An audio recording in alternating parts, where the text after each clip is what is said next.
Good morning and good evening to everyone present here. So, we are Vaibhav Raja and Sridhar Ramasubramanian from Object Automation and Arista Consultancy Service. So, today we are going to present on the topic AI applications on Power 9 system. So, our talk would be about introduction to AI applications. So, what Power 9 is and its features, and an AI application which is called to be as diabetic retinopathy. So, in introduction, so emergence of artificial, so how AI actually got evolved. So, AI is the science of and engineering of making intelligent machines, especially intelligent computer programs. So, it is related to the similar task of using computers in order to understand the human intelligence. But AI does not have to confine itself to methods that are biologically observed. So, here, uh, like the biological brain is programmed in such a way that we are not being trained to anything, but as the situation arises, we can able to adapt to that particular situation. But in the case of a mission, it needs to be trained so that it and also be programmed so that it will obey our operations. But now, with the emergence of artificial intelligence and other future technologies, so the missions can itself able to work on themselves and can work on all the operations as par with the human brain. So one such AI application algorithm is the Google search algorithm. So this algorithm, the particular algorithm is called to be as BERT, that is bidirectional encoder representation from transformers. So this particular algorithm uses a neural network based technique which is called to be as natural language processing, which understands the query more like a human than like a machine.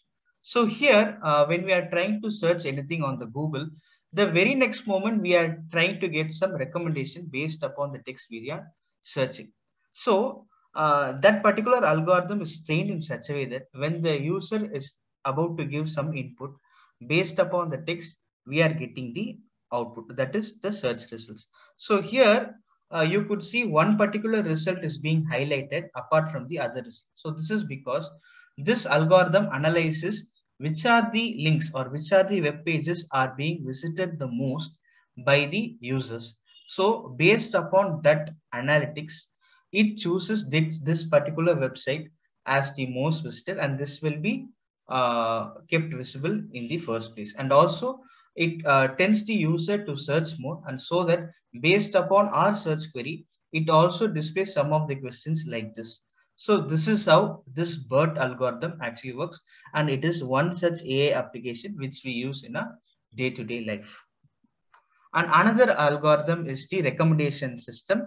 So this recommendation system we use in e-commerce websites, where if we are trying to search for a product, the very next moment, if we try to reopen it or we are trying to open it a little bit later, the product which we have searched based upon our browsing history, we would be getting suggestions in the next place. And also, like if we are trying to uh, buy a mobile phone for an example, so if we are opening a mobile phone, so if we try to scroll down, so we may get some suggestions stating that you can also buy a headphone with this, or you can also buy a mobile phone case with this. So like this is not being trained, but still it gets the analytics from the user based upon what they are searching. Like because if a person tries to buy a cell phone, so eventually they will also buy a mobile case with it along with the headphone and other accessories for it. So based upon that trend, this particular algorithm can able to analyze what the user is searching, and then it able to push the product recommendation. So this recommendation system is also being used in other video streaming websites such as YouTube, Netflix. Whichever video which we see, the very next moment, if we try to open it, we get a recommendation based upon what we have watched. So this is one such AI application. So another main application which is currently being in the trend is the self-driving cars. So here, this uses deep learning, which is a subset of AI, in order to recognize the space around the vehicle. So as you can see from this particular picture, we have a LiDAR beam which has some 1.4 million laser points per second in order to create a 3D map of the car. So by creating this map, it will check whether any other obstacles are being there around the car, so that it could be able to travel without any problem. And also additionally, it also contains a colored camera which puts a LiDAR map into color, so that the camera can able to visualize the traffic light changes and also the traffic signs.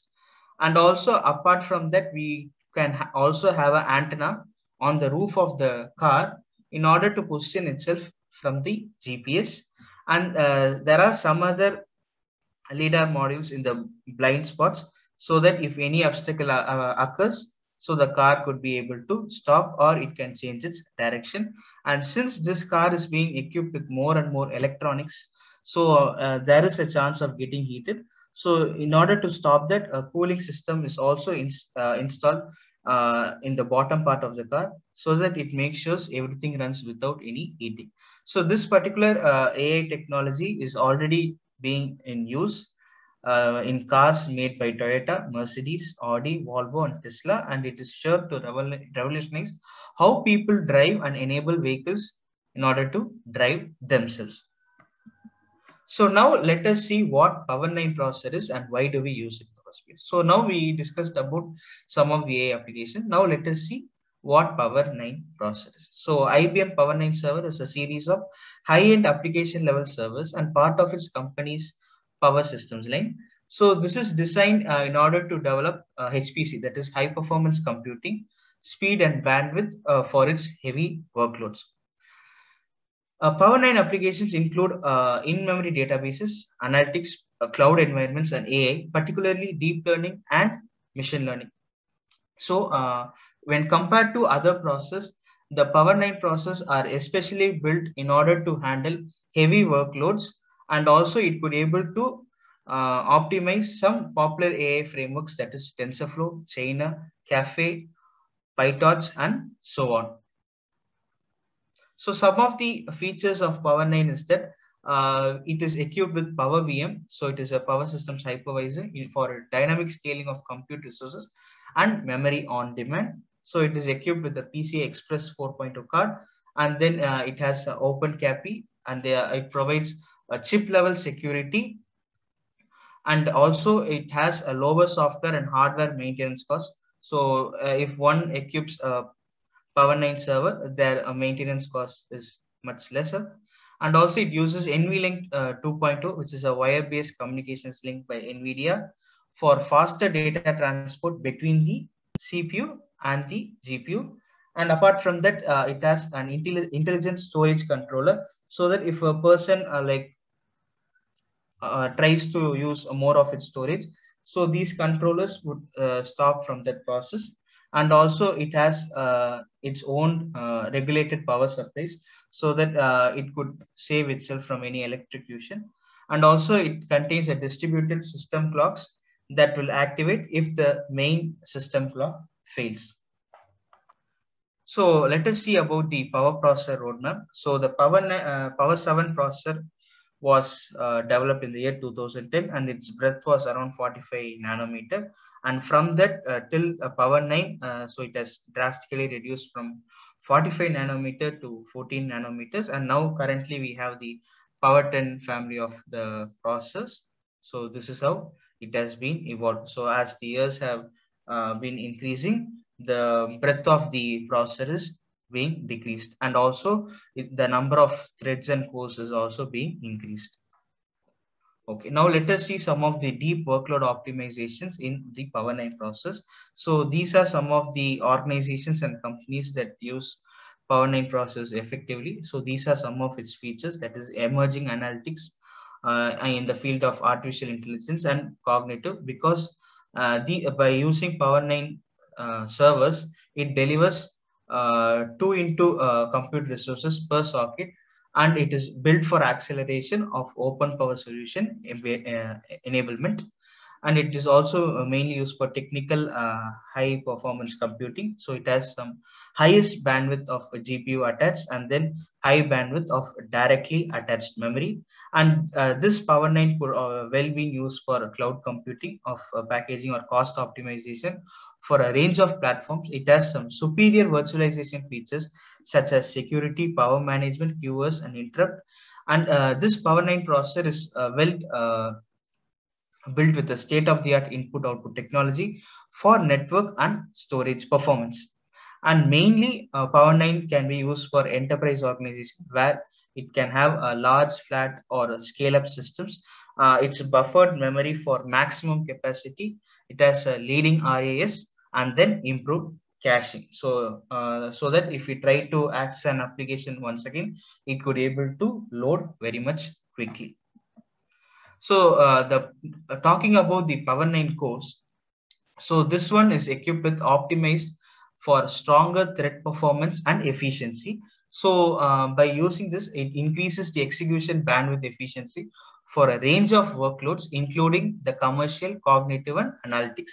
It consists of a sophisticated instruction scheduling and branch prediction for unoptimized applications and interpretive languages, adaptive features for improved efficiency and performance, especially in lower memory bandwidth system. So this Power 9 core is available in SMT8 or SMT4. So in the case of the partition needs to be for many people or many users, then in that case SMT8 core would be very much useful, because it uses a Power VM ecosystem continuity, and it also has a strongest thread, and it is very much optimized for larger partitions. So this SMT8 core can consist of the instruction cache, instruction buffer, and then some of the components of VSU for its efficiency. And coming to the SMT4 core, this could be used for a Linux ecosystem focus. It has a core count or socket and then virtualization granularity. So this is used for the place where the partitions is lesser when compared to the SMT8 core. So this is the difference between the SMT8 as well as the SMT4 core. So this is 8 or 4 threaded core built from modular execution slices. So talking about its dual memory subsystem, so when scaled out, scaled out and scaled up, so when scaled out, it has a direct attached memory, which consists of 8 direct DDR4 ports. So when a data transfer or a data receiving occurs, so its bandwidth could be up to 120 gigabytes for the scale out of sustained bandwidth, and it has a low latency access, commodity packaging form factor, and it is very much adaptive for 64 byte or 128 byte reads. But in the case if we need some more data to be accessed or some more data to be sent to another person, so in that case we could use this buffered memory. So it consists of 8 buffered channels where we could have up to 230 gigabytes of sustained bandwidth for larger transferring of data, and also it is equipped with extreme capacity of up to 8 terabytes per socket, and it consists of a superior RAs with chip kill and lane sparing, and it is more compatible with Power 8 system memory. So if in case like a place is equipped with the Power 9 as well as a Power 9 system memory, then this buffered memory can be able to compatible with the Power 8 system memory also. And also this one consists of an agnostic interface for alternate memory innovations.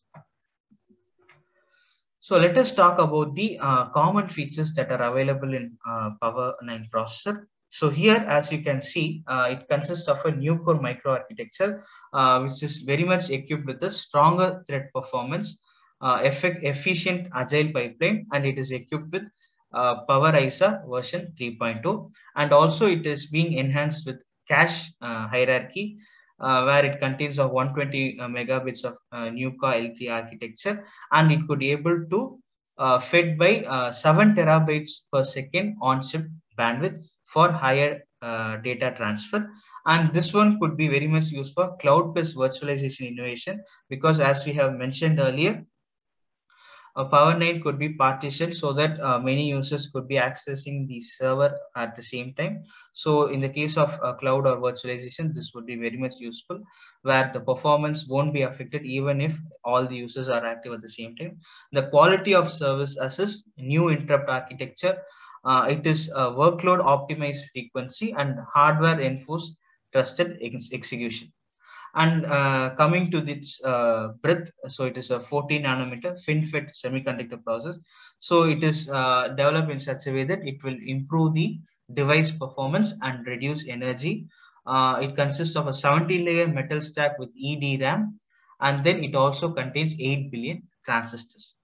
And the next feature is the leadership hardware acceleration platform, where it is an enhanced on-chip acceleration and contains NVIDIA NVLink 2.2 and then CAPI 2.2 and new CAPI. So its state-of-the-art I/O system consists of the PCI Gen 4, which has some 48 lanes for our data transfer, and also it is equipped with high bandwidth signaling technology.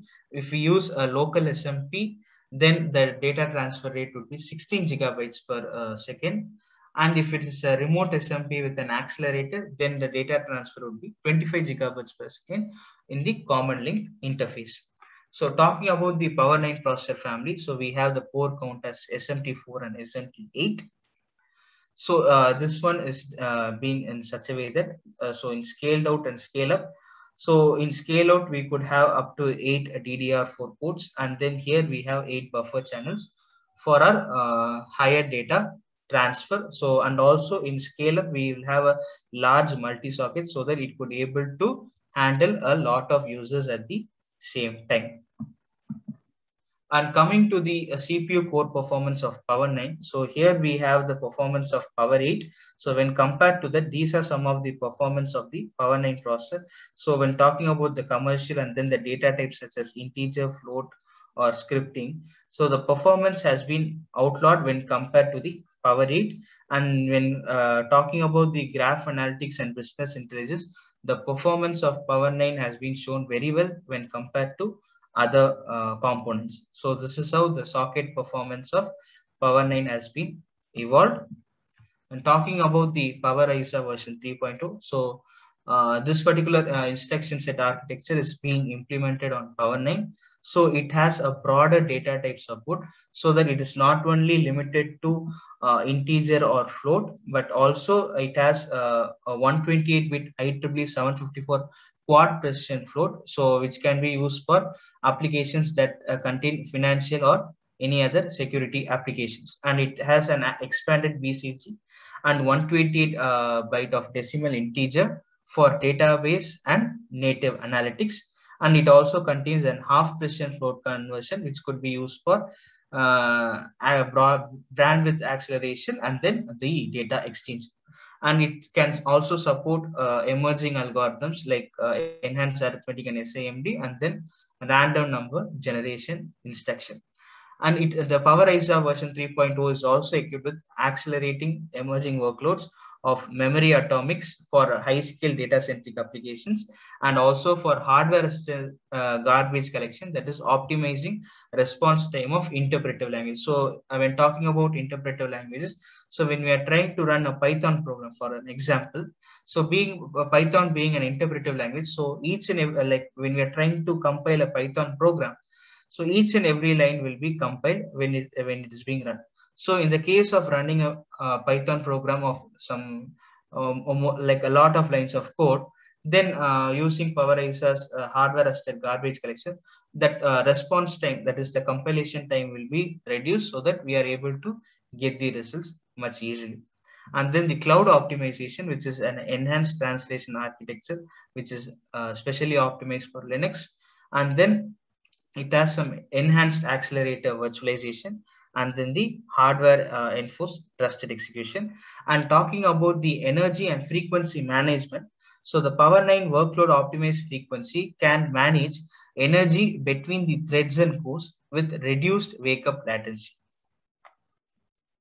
So talking about the data capacity and throughput of Power9, so it can have these number of cores, so that their data transfer could be up to or over 7 terabytes per second on on-chip switches, and move in or move out data at 256 gigabytes per second on the SMT8 core. So here are the move-in data where these could be processed at 256 GB per second, and the whole on-chip switch will be accessed by over 7 terabytes per second. And by using DDR4 and PCLA and CAPI and other components, it could be able to access all other components of memory, PCIe, IBM partner devices, and the main Power9 processor. So this is how the data capacity and throughput could be done in a Power9 processor.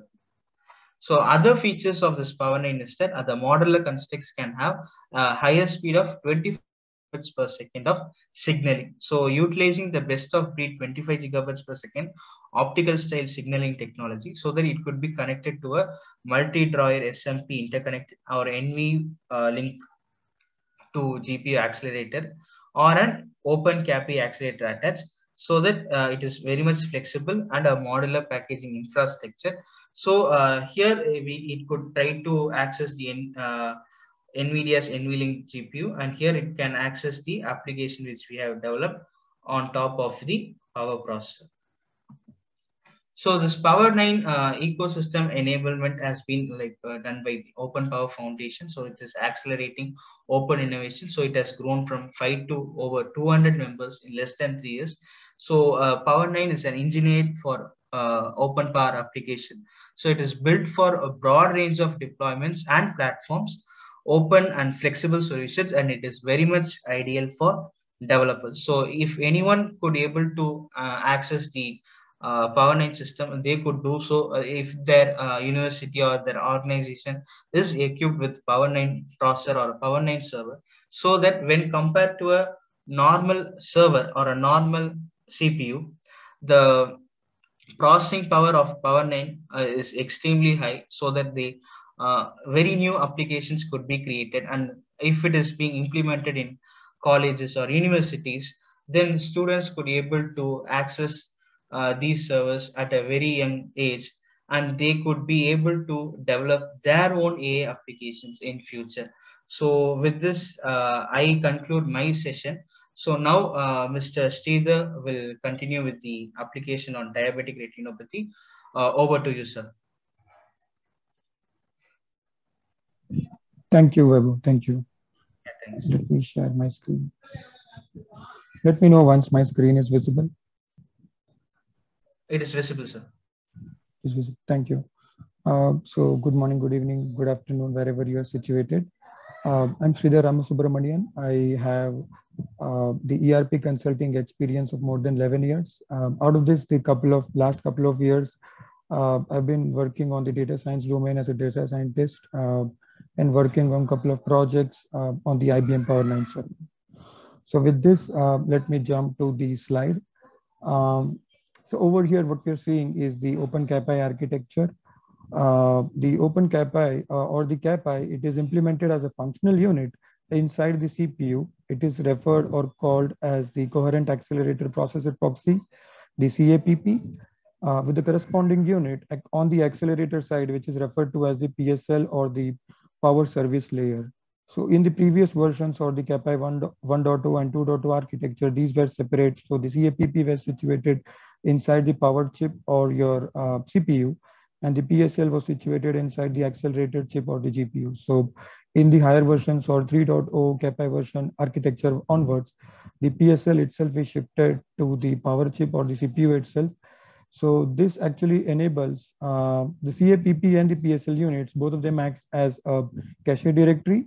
So the attached device and the CPU can share the same coherent memory space. So with the PSL getting shifted onto the power chip itself, the data transfer or the bandwidth between the chip and the accelerator, the power chip or your CPU and the GPU, it has increased significantly. What we're seeing here is it has increased up to a range of 25 Gbps. So with this new CAPI architecture, the latency has significantly reduced. The bandwidth has improved significantly. It reduces or it removes the overhead from the attached silicon. It eliminates the von Neumann bottleneck. It is really optimized for FPGA or parallel computing, and there is significant innovation on the network memory and the storage side. Now I'll jump to the OpenCAPI approach. Like what is OpenCAPI and the key attributes of the OpenCAPI.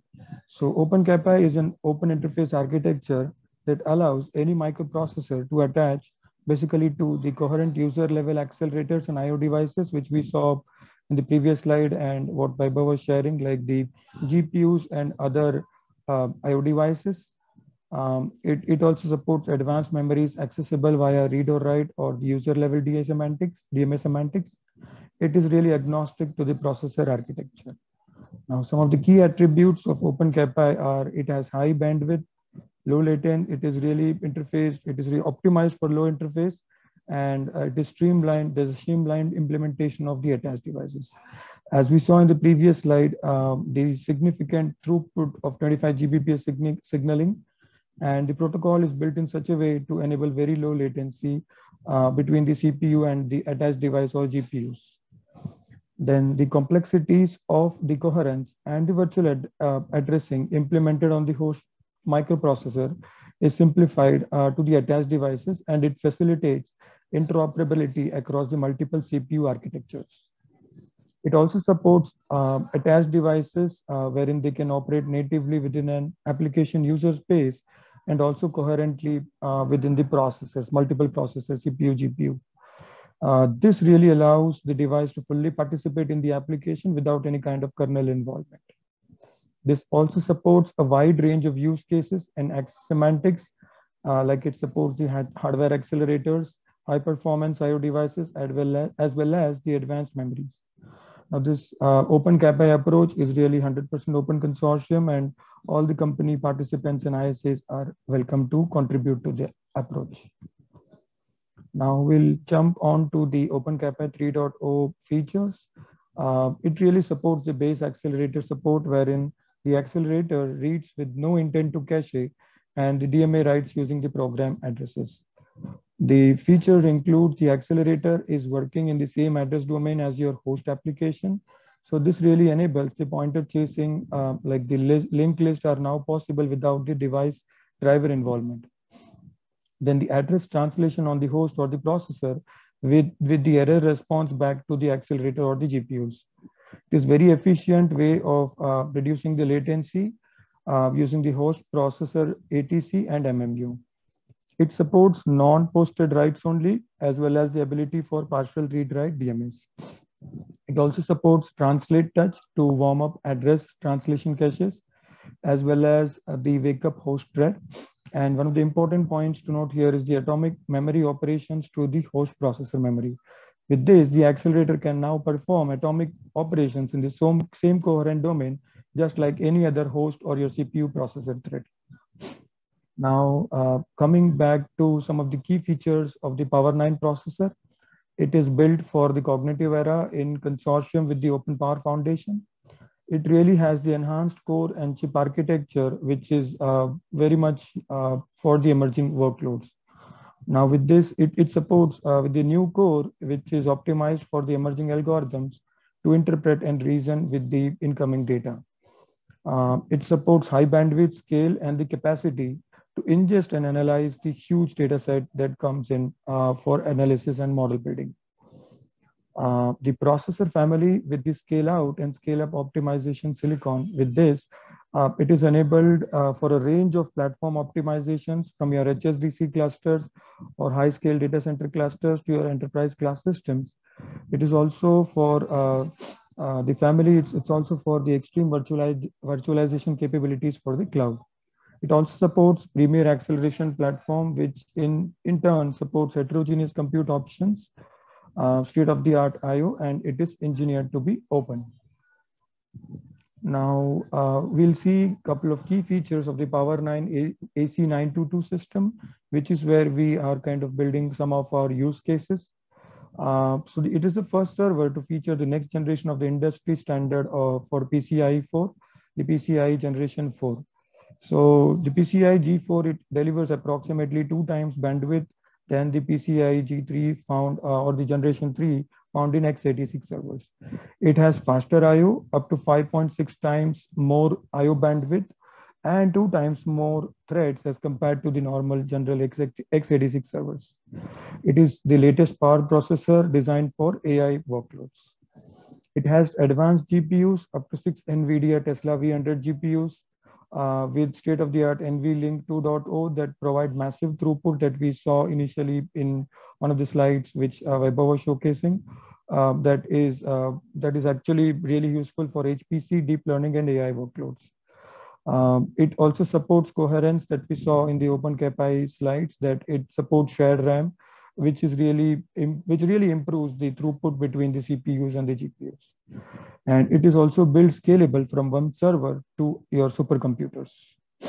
With this, I jump on to the use case that we are trying to showcase today. Out of the multiple use case or few use cases that we've tried, today we would like to showcase the diabetic retinopathy use case. So diabetic retinopathy, it is nothing but it's a diabetes complication that affects the eyes. It is caused by the damage to the blood vessels of the light sensitive tissue, which is situated at the back of the right eye or retina. At first, the diabetic retinopathy, it might cause no symptoms or very mild vision problems. This condition can actually develop in anyone who has type 1 or type 2 kind of diabetes. The longer you have the diabetes and less controlled or less monitored with the blood sugar is, the more likely you are to develop this kind of an eye complication. With advanced stages or over the years, eventually it might even lead to complete blindness. What we are trying to do here is we are trying to diagnose the level of the diabetes based on the retina images. So we have image data set of more than 35,000 images, which we have trained in order to build the model. It is a labeled data set that has around 5 categories or classes of the diabetic retinopathy. So 0 meaning it is no DR or no diabetic retinopathy, 1 is mild, 2 is moderate, 3 is severe, and 4 is proliferative DR. So the use case that we're trying to showcase is it could be possible that we need to test the level of the diabetes in remote areas where there is no internet connectivity, as well as the doctors are not available to diagnose the disease in person situated in the remote areas. So there should be some kind of an automated system which could actually classify the diabetic level based on the retina images without any doctor's interference. So what we're trying to do or showcase here is that the system could be ported, or the model which we are trying to build in order to identify the level of diabetes, it could be ported in some kind of an edge device or get connected to the medical devices, so that we could take the live pictures of the persons, and then the system could correctly identify the diabetic level based on the retina image. So this is completely offline. There is no direct uploading of the images onto the server or cloud device in order to identify the level of diabetes. So the solution that we are proposing is, it is a customized model which is created using the deep learning approach in order to execute and train the algorithm on the Power9 platform. So we have the high resolution image data set with around 35,000 images, which are labeled under 5 categories that we saw. The no DR, mild, moderate, severe, as well as the proliferative DR. So the deep learning algorithm, it has been pre-processed using this initial data, in which the images are rotated 90, 180, and 270 degrees in order to make the data set more accurate for training. So that this extended data set, it has now around 140,000 odd images.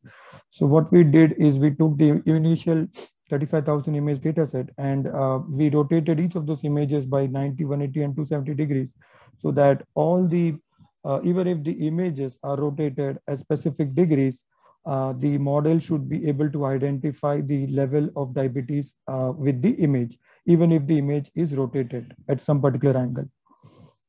So not only are we training the existing data set, but we are augmenting the data, and we are even with the extended data set, the model will be trained with higher accuracies. So the model is now created on the Power9 platform using the image data set that is ported to the Power9 system for training. And the training has been done on 4 Tesla V100 GPUs. Now, once this training is completed, it generates the model as an output.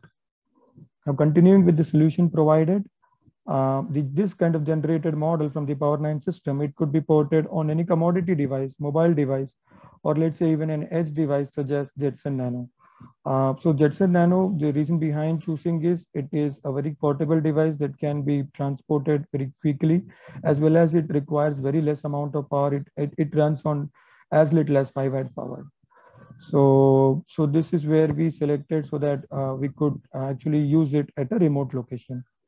Alternatively, the model could also be deployed on a cloud service from where we could get the inference, but this in our case is not doable because we are trying to go to a remote place and capture the images and identify the level of diabetic retinopathy. So what we are proposing is the retina image capturing device, which captures the image.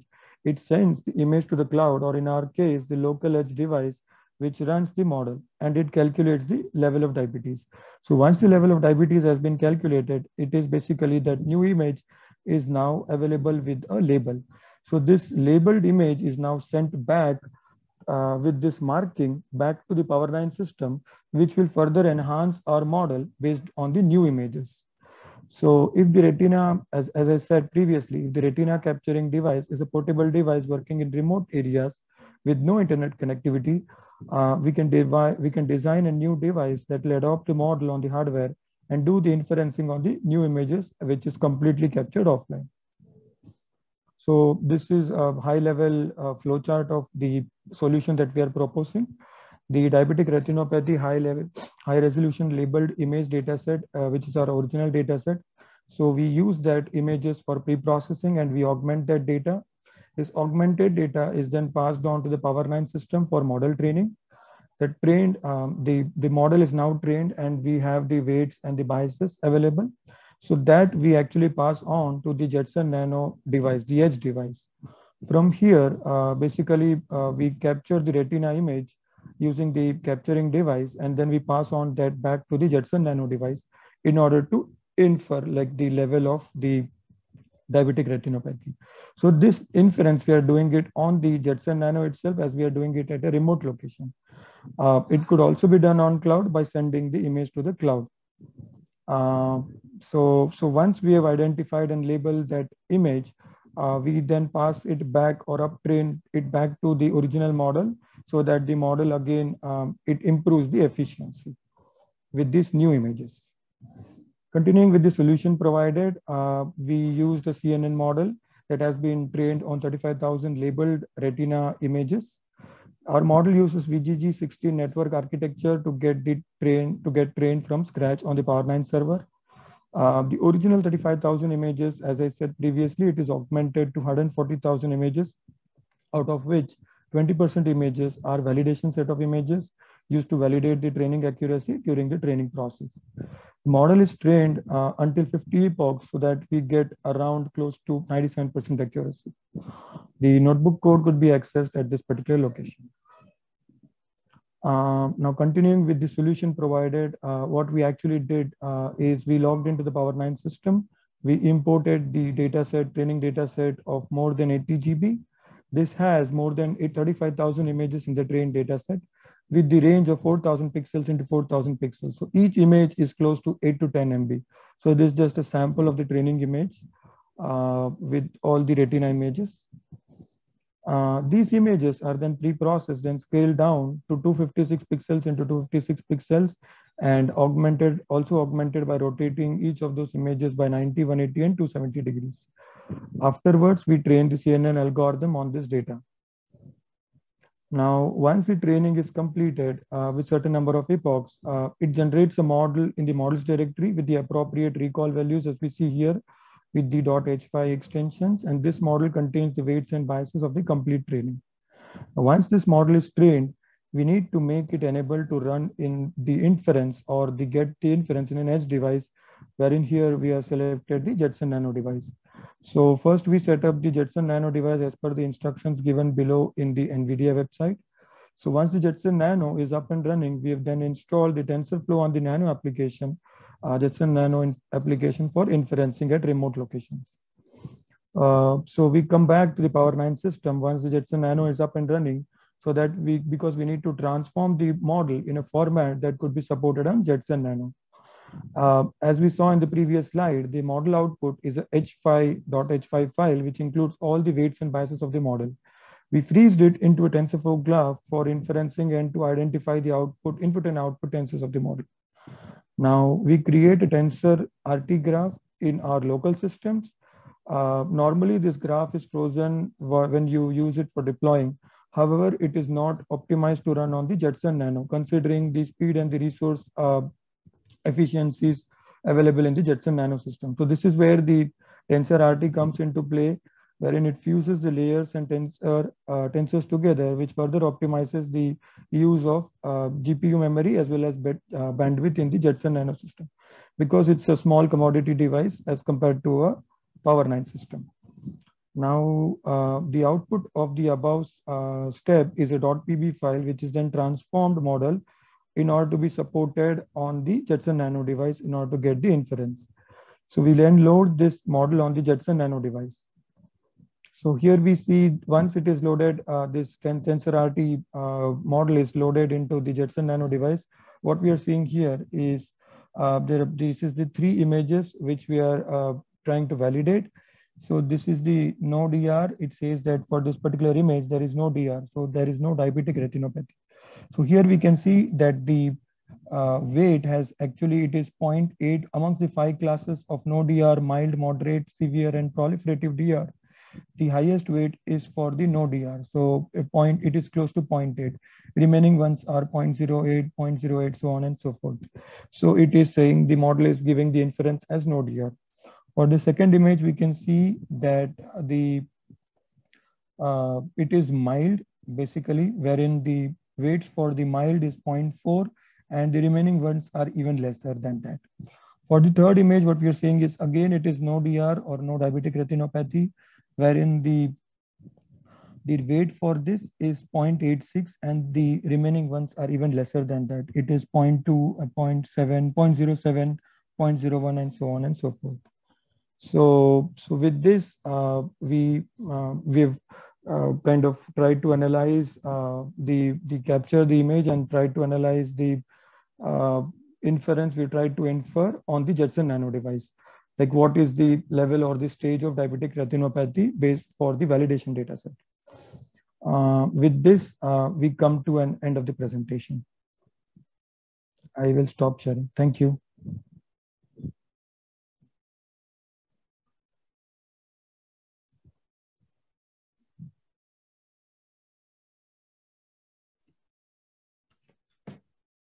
Great, thank you, everyone.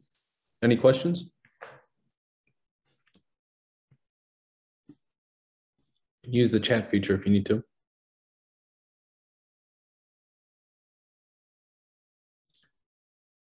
If not, thank you to our speakers. Thank you for everyone for joining.